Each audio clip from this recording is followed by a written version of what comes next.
নমস্কার, আমি বানর বাবু চলে এসেছি আজকের গরম তাজা খবর নিয়ে। ওরে বাবা, কেমন শিক্ষা! নামে শিক্ষার, কাজে চলছে সোজা ব্যবসা। প্রশ্নপত্র যদি আগেই বাজারে ঘুরে বেড়ায় তাহলে বেকার ছেলেমেয়েরা পড়াশোনা করবে কেন?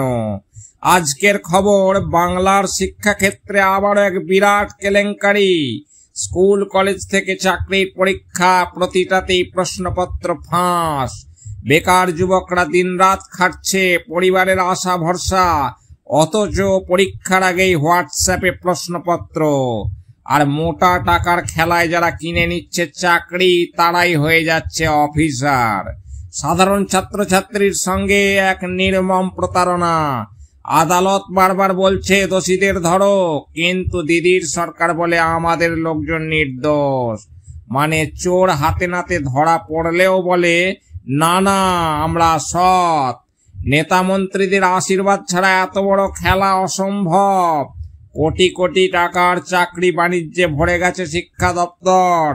একদিকে বেকার ছেলেমেয়েরা আত্মহত্যা করছে, অন্যদিকে দিদির ঘনিষ্ঠরা গাড়ি বাড়ি করছে।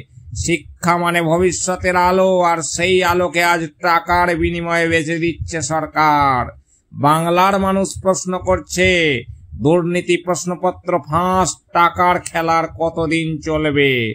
এই ছিল আজকের বানর নিউজ। জেগে ওঠো, প্রতিবাদ করো, কারণ দুর্নীতির রাজ্যে চুপ থাকাটাই সবচেয়ে বড় অপরাধ। তো দর্শক বৃন্দ, যা বলার থাকলে কমেন্টে জানাবেন। ভিডিওটি ভালো লাগলে একটি লাইক দেবেন।